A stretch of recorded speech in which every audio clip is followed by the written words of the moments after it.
Yo, what's going on, everybody? WalkerDead here, back at it again with another video. This is Season 1, Episode 6 of my WalkerDead Reboot series, titled Wildfire. Thank you all so much for the love and support. I really do appreciate it. And let's get into the episode now, shall we? The episode begins with Rick radioing Morgan and telling him that, he tells him, Morgan, I found my family, my wife and son. They're alive, if you can believe it. And there's something else you should know. Atlanta's not what we thought. It's not what they promised. Whatever you do, please stay out of Atlanta. It belongs to the dead now. And there's something else you need to know. Walkers came out of the woods. We lost people. If you and your boy come up here, don't. Meet us at the CDC building. We'll be there. Hope to see you there. Rick. Signing off. And then the next shot, which is a flashback of Amy and Andrea fishing for walkers. Like, this flashback takes place back when they were fishing for walkers, and the flashback starts off with Amy telling Andrea that that jerk got what he deserved for what he did to Carol, and Andrea says yeah, and that Amy also tells Andrea that I miss Dad, and that I wish he was here with us. And that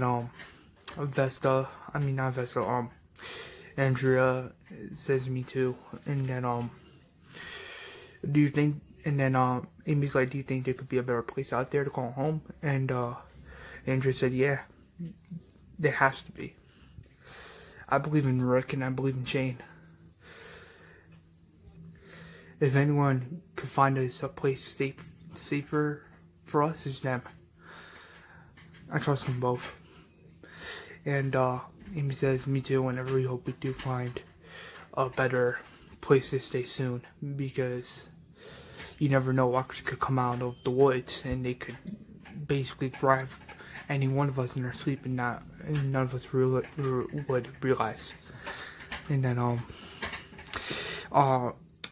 Andrea grabs some of the water from the lake and splashes on Amy, and they both start giggling, laughing, splashing water all over each other, and they're both laughing, giggling, having fun. Keep in mind, this flashback, like, we're seeing this flashback from Andrea's point of view, like, we're seeing it from her eyes, because remember, Amy got bitten and died from a walker bite, and so yeah. And that she sheds a tear because she is still really upset knowing that her sister is just gone. And then where's like Andrea? I'm so sorry. And then Warrior whispers in her ear, we all care for her, and I promise you we will be gentle. You just have to let us take her. We all cared about her. I promise we will be as gentle as we can. And Lori also tells Andrea, I'm so sorry. And then Lori walks away, and then the next shot is Daryl grabbing a machete and stabbing one of the Atlanta survivors in the head to prevent the Atlanta survivor from reanimating and turning into a walker. John is still a little upset knowing that he had to pull the trigger and put down Percy, and put him out of his misery because he was suffering pain. And then T-Dog asks John, are you sure you're okay? And John says, yeah, it's just never thought I would do that again, you know, killing someone. And then T-Dog also tells John it's not your fault. That man was bit, and that any one of us could happen, either one of us. And that T-Dog also told John to don't beat yourself up about that, okay? stuff happens, and this stuff happens for the world we're living in now. And John says, yeah. And John also says, thank you, T-Dog, for looking after me and for being a good friend. And T-Dog says, you're welcome. And then John sees Percy's girlfriend. Remember Percy's girlfriend that was about walkers in the last episode? John sees her as a walker. So he grabs his shotgun and pulls the trigger. So Percy's girlfriend is dead, and Percy's dead as well, because if you remember our last episode, John had to put him down. Put him down to prevent him from turning into anticipating suffering, so they're both dead.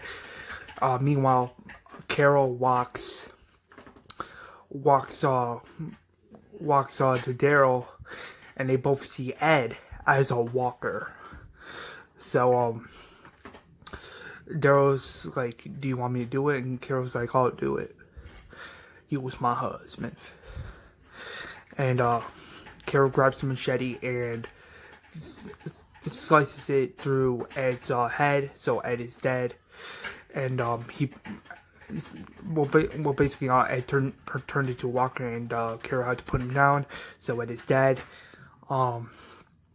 Sophia is crying a little bit, because even though he was an ass, that was her dad. And Carl comforts her and tells her that everything's gonna be okay.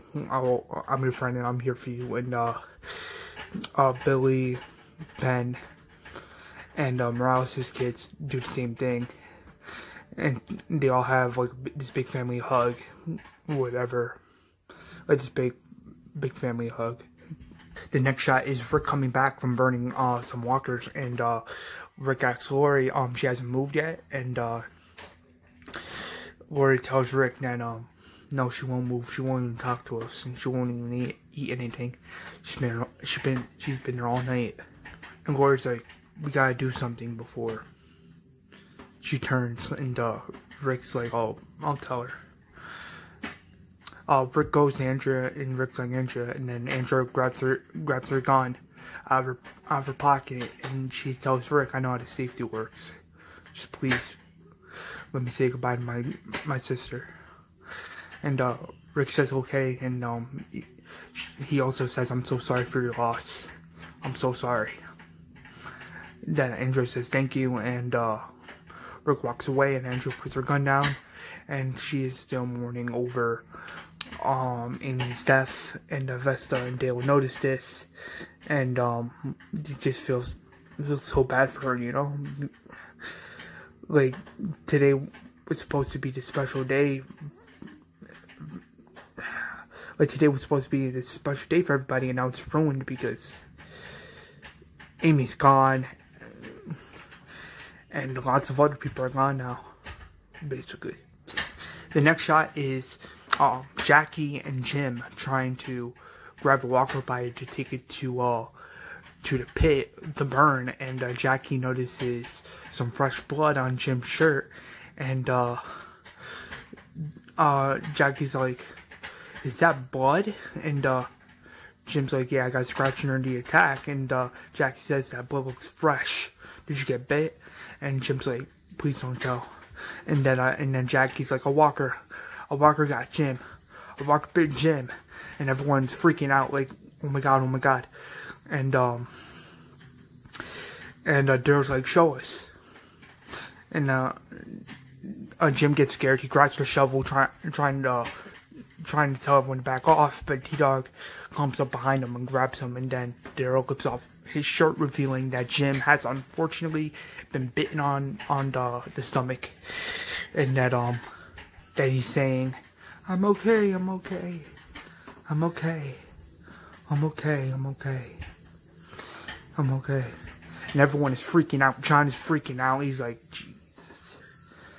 Oh, hell no. And everyone's freaking out because they now know that Jim has been bitten, unfortunately, and they don't even know what to do. They don't know what to do. They're speechless. John asks Rick and Shane, what do we do? And then Rick's like, well, we can't just put a bullet in his brain knowing that he's still alive. And Rick tells John the group what about the CDC. the CDC building. I heard that that CDC was working on a cure before the world went to shit, like back when they were saying it was just a flu. And Shane says, yeah, I heard a lot of stuff for World 1 shit, but then again, we don't know if the CDC building is still there.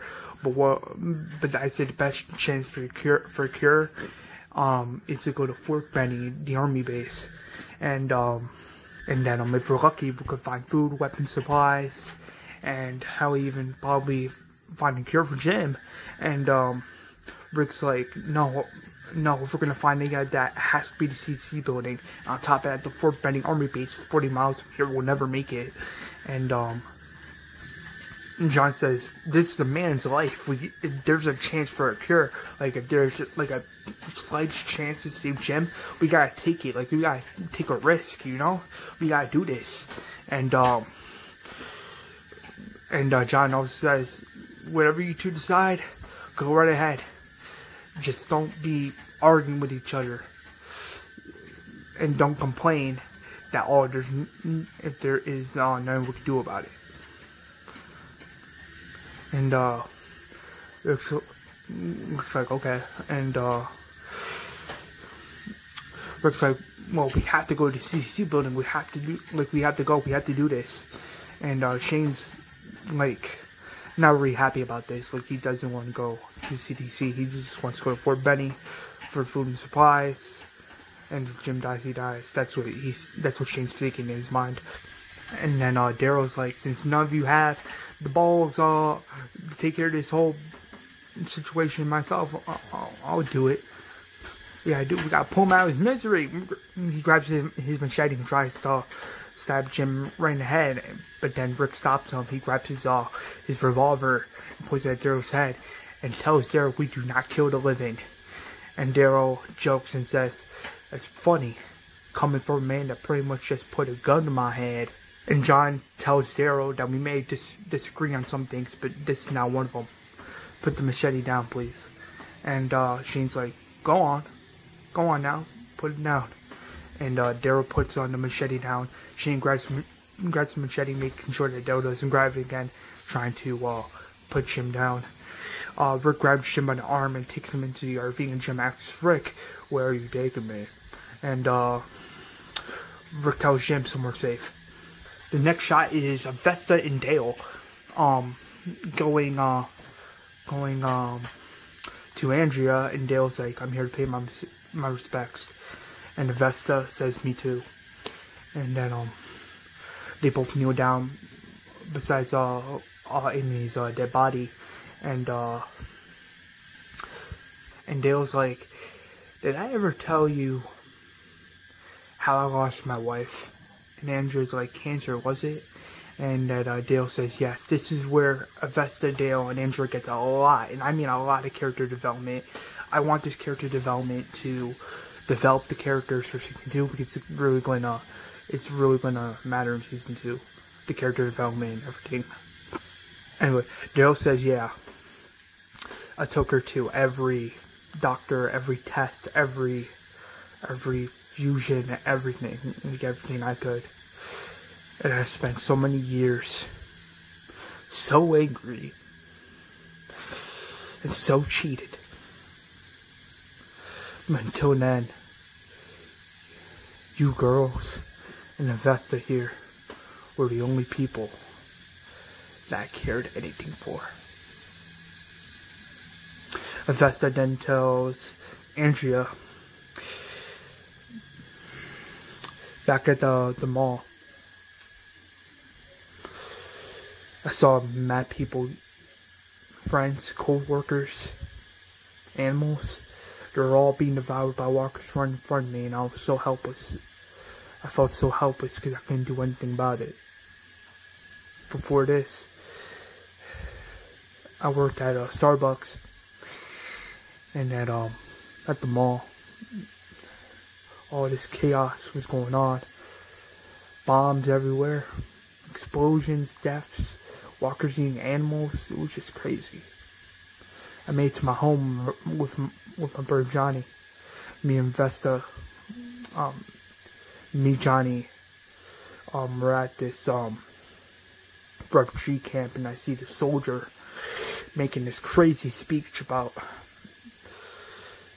oh, you don't just give up. Keep going. Keep living. Because at the end of the day, the one that's gonna make it is you. And then as shooting began, mad people started running away. Me and my brother got separated. The reason I was in Atlanta with Glenn and the others was to see if I can go out in the city looking for him. I just hope my brother Johnny is out there somewhere, and I hope he's okay. But since then, you, Amy, and Hill were the only people, the only family to me that mattered more than anything. And if I thought if I could help John and the others keep this place safe, maybe no one else had to die because of my failure. And Andrea tells Vesta what happened to Amy and the others was not your fault. And Vesta says, what happened to your sister wasn't your fault as well. Don't be too hard on yourself. She's in a better place. Andrea says, thanks. Andrea grabs Amy's birthday gift. And Adele's like, today's your birthday. And Andrea says yes. She always liked mermaids, frogs, witches, because she was always such a kid in some way. Whenever, when I was at college, I would call her on the phone and be like, I'm gonna be home soon, don't worry, baby sister. And then, when I was in my car driving, she called me on the phone and been like, baby sister, we're having a hell of a great time at this party, there's soda and everything, I just wish you were here. And I was always so happy for her. I always blame myself that I wasn't always there to spend time with her. And that I just wish I was there with her, having a good time with her, instead of being in college far away from her, not being able to see her and tell her that I love you, baby sister. Andrea grabs Amy's birthday gift and wraps it around Amy's neck. And Andrea tells Vesta and Dale that today was supposed to be her special day, and now she's gone. Dale and Vesta leave, and before Vesta leaves, she tells Andrea that everything's gonna be okay, for you still have me. And Andrea says, thank you. The next shot is Shane digging holes, like he's digging some more holes for those that died, and that Brooks tells Shane, he tells Shane this, alright, say it. And Shane's like, okay, I'll say it. I'm thinking that if you were here looking after your own, instead of being out, all because you felt like you had to go save a drug dealer, maybe some of the people would still been here. And Rick also tells Shane that blaming me won't do anything about it. Won't bring back Amy back. It won't bring Amy back. Won't bring back Percy. It won't bring back anyone. And then and on top of that, if we didn't get all that ammo and those extra guns that me, John, Daryl, T-Dog, and Glenn brought back, it would have been 10 times worse. No, maybe everyone in the entire camp. And then Shane drops the shovel, obviously because he's still pissed off, obviously. And then the next shot is Amy looking at Andrea looking at Amy's dead body, and her eyes open. Her eyes open, and then is those Walker eyes, like in the TV series, Amy's eyes open, and you see those Walker-like eyes, and Amy's like, Amy, I'm here. I just wish there was more time. Everyone is alerted by this. Rick grabs his gun because he just came back from a talking machine, and he grabs his gun and getting ready to shoot Amy in the face because he doesn't want Andrew to get bitten in the face. And that Amy tells Andrew tells Amy, well, Walker Amy, that I'm so sorry. Pardon me, wish there's more time.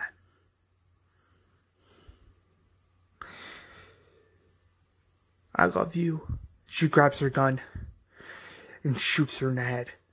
Amy is dead. Andrew cries in sadness, and John's like, it's okay. I'm here for you. I'm here for you. And she cries and cries and cries. And she hugs John and tells him, thank you. Thank you. And then you see the next shot of Jim hallucinating, like he's hallucinating, thinking he's seeing walkers in the van, like an RV, but there's no walkers inside the RV, and he's also hallucinating, like he's hearing screams, he's hearing walkers, like, and he's like, no,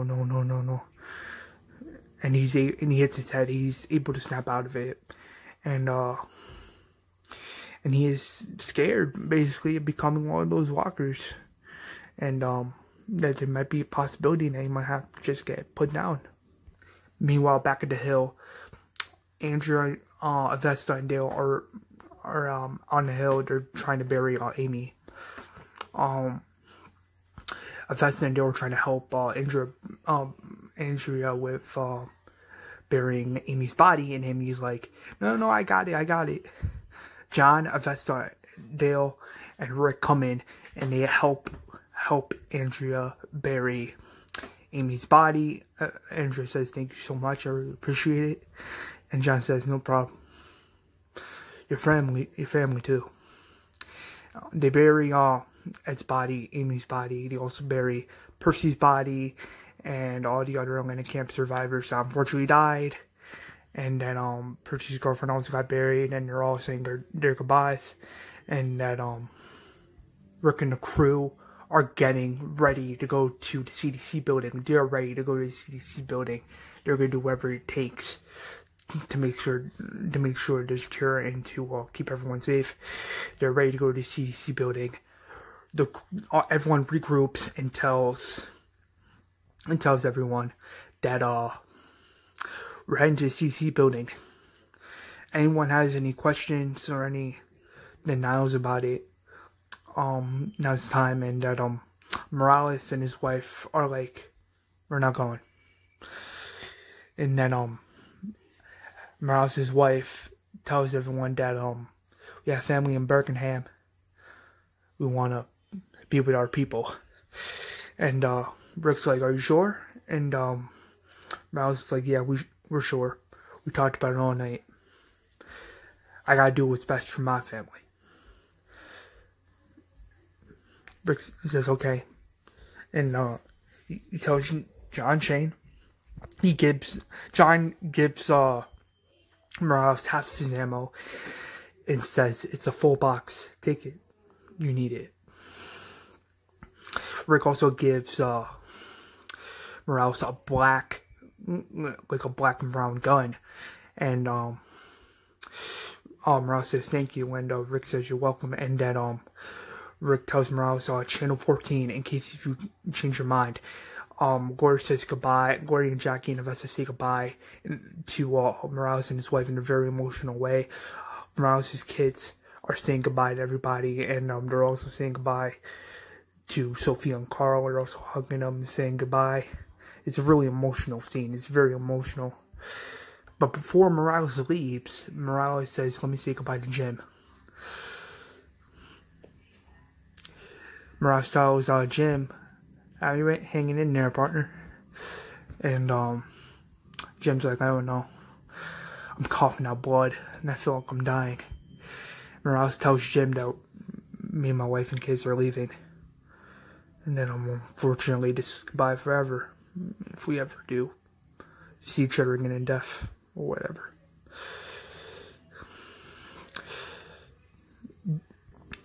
Jim's like, God bless you, brother. They both shake hands.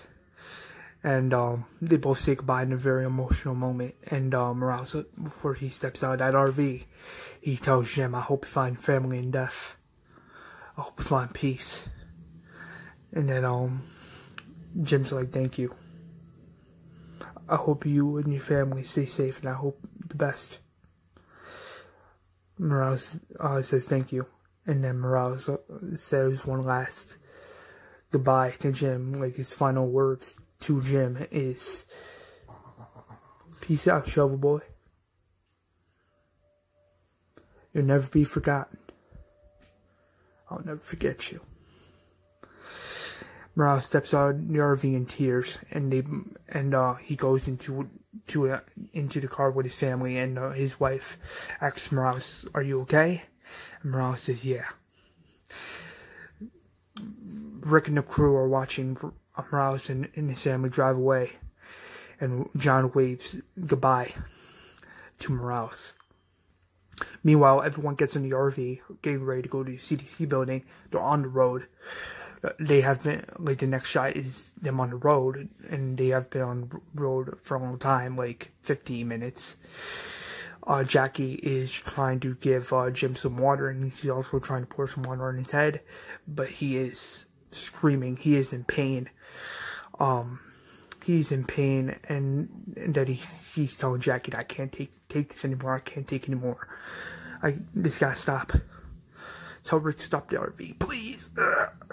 And Jackie's like, okay, I'll tell him.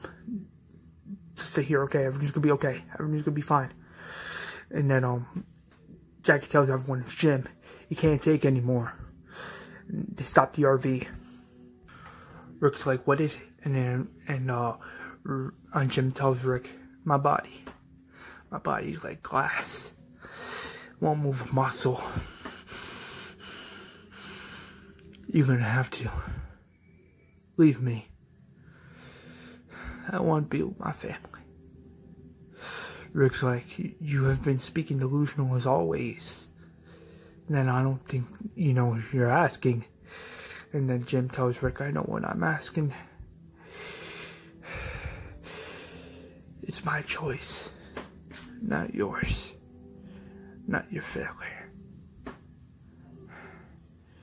This is what I want. It's my choice, my bone to bear, not yours. Rick tells the group what Jim says, and he also tells the group it's what he wants, and that and then Shane's like leaving him here, and then putting a bullet in his brain. I'm not sure if I can live with that. And then Dale interrupts the conversation, and he says, "Remember back at the camp when I said Daryl might be right? You misunderstood. I would never go against killing a man. I was just going to suggest of asking Jim what he wants. And it looks like we now have an answer." And then Shane's like, I don't know if I could live with that. And Larry's like, it's not your decision. Not for me, either one of you. John says true. And Rick and the others taking Jim outside, they lay him right next to his tree, and Jim's like, oh, look, another tree. And the fresh air. This is nice. And then John asks Jim, you know, it doesn't have to be like this, right? And Jim's like, yeah, I know, but if someone's gonna put me on my misery and prevent me from turning, it has to be you, John. It has to be you. John says, okay. Rick is tearing up a little bit. He's starting to cry now, and Vesta and everyone else in the group are also starting to cry a little bit, knowing that he's gonna die. And then the group actually says their goodbyes to Jim. Dale says goodbye to him and says, "Thanks for the adventure and for getting to know you."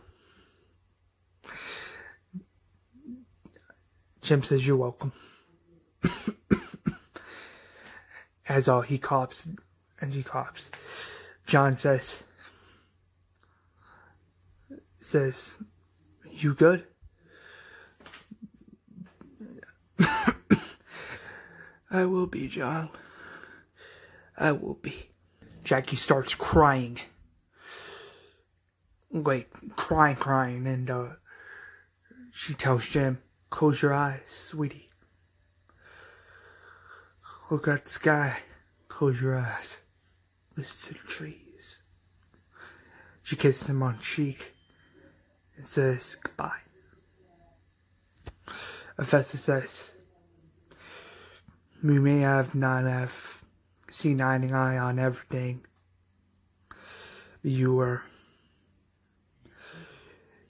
If it wasn't for you, me and Andrew would be here right now. So I thank you. And that, I'm really gonna miss you, Jim." That's what Vesta tells Jim. Jim says, "That's very thoughtful of you. Thank you, Vesta Dugan." Vesta says, "You're very welcome. God bless you." Everybody leaves. Rick, Shane, and everyone already said their goodbyes. Everyone's in the RV and they drive away. Meanwhile, they're all driving away, Jim tells John, this is what he tells John, "God has a plan for you, John Miller. I had a dream when you had a wife, a daughter, and a pet. Only you can make that dream a reality. Never forget that." John says, "Thank you. I really appreciate that, Jim. I'm sorry I couldn't save you." Jim says, "It's okay. It's not your fault, John." He passes out, and John grabs his pistol and shoots Jim in the head. As everyone's driving away, Rick hears the gunshot and starts crying. Jim is dead. Sophia, Vesta, Andrea, and Dale, everyone are also upset and crying over this. As the screen cuts to black, this wording appears. It says, "Wildfire active." And you see this character, and it was revealed to be Dr. Edwin Jenner. He looks into the computer screen, says, "Jenner here. It's been 194 days since the wildfire disease went global." And that, I was told it's a disease that's completely deadly, like extremely deadly.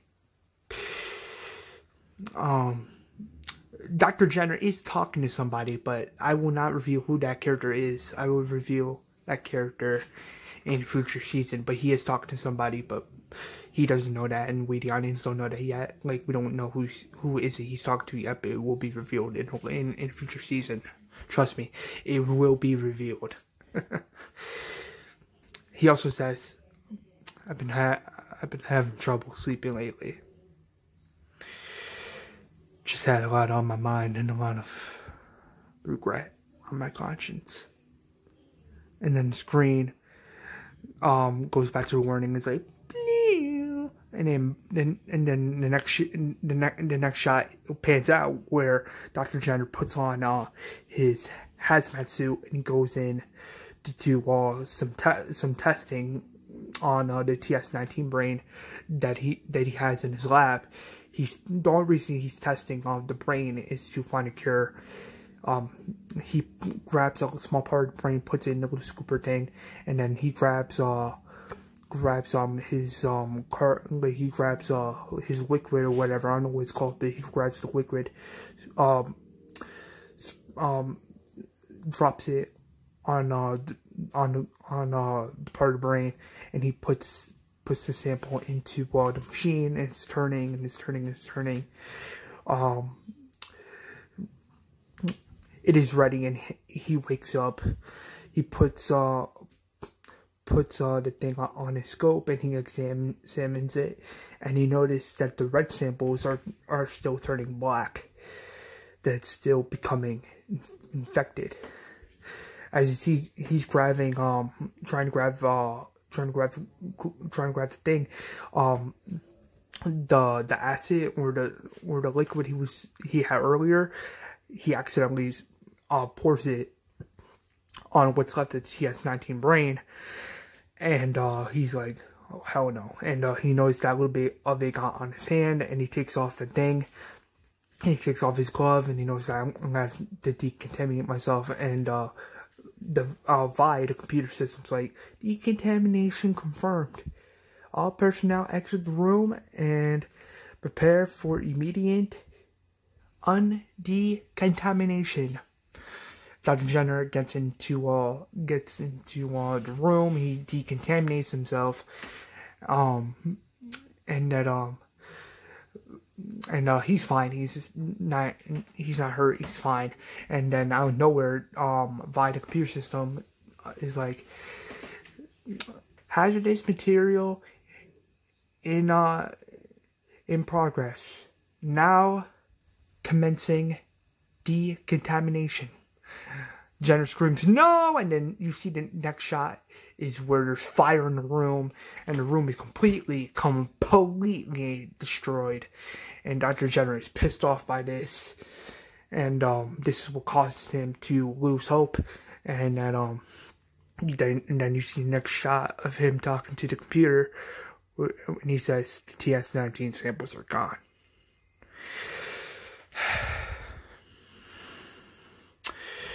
The loss of their sacrifices have not been overstated. They are French samples by far. No, the earlier samples were fine. It's just they're gone. Nothing but useless, dead flesh. I don't even know why I'm still talking to you. I bet you there's not a single son of a bitch out there still listening to this now, is there? Is there? Saves me the embarrassment. But tonight, I'm getting drunk. How much longer do you think I can chug this? Pretty far, I bet.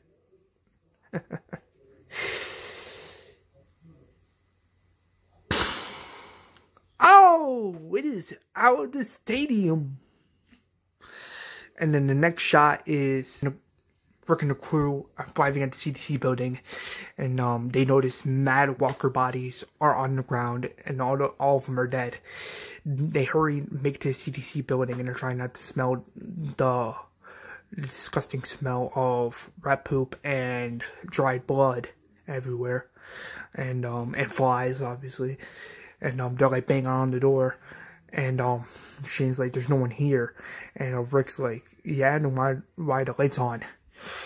And then where it's like, "Yeah, Rick's right, and if we need answers, we need them tonight." And then Shane's like, "Jim's dead. Let it go. Just let it go." And Jim's like, not Jim, Shane's like, come on," and then like, come on. Dr. Turner gets an alert, and he sees Rick and the crew at the front entrance, and he also notices that he's banging on the gate, and Jenner's like, "There's no way. There's no way. And then, they's banging on the thing. And then she's like, Rick, come on, we gotta go. And then, Rick's like, the camera, it moved. T-Dog says, you're imagining it. And then Rick says, no, it moved. It moved. He bangs on the thing again, and he says, and Rick and John are like, Rick and Shannon are like, Rick! And, he bangs on the thing again, and he's like, I know you're in there. I know you can hear me. Please, we're desperate. There's no food. No drinks. Hardly any gas left. There's nothing out here for miles. We have women, children. Please, nowhere else to go. No food. No gas. No nothing. And he hits the thing again. Like that. Sorry about my noises. My noises suck. And he's hitting on the thing. He's like, help us! Help us! And John and Jane are like, come on, we gotta go. And then Rick yells and says, you're carrying us! You're carrying us! And then Dr. Jenner opens the gates, opens the doors. And everyone, the whole group is in shock. Even John's in shock. And they're all looking at the light. And they're in shock of what's happening now. And boom, that is the end of the episode. The next episode is going to be the season finale. So, yeah, I can't wait for that. Keep in mind the finale is going to be an extended episode. And it's actually going to be a really good finale. So stay tuned for season 10, episode 7, the finale coming Friday of next week. So stay tuned for that. Like, comment, and please subscribe for more crazy episodes like this. And I'll see you all in the next one. Peace out. And God bless you.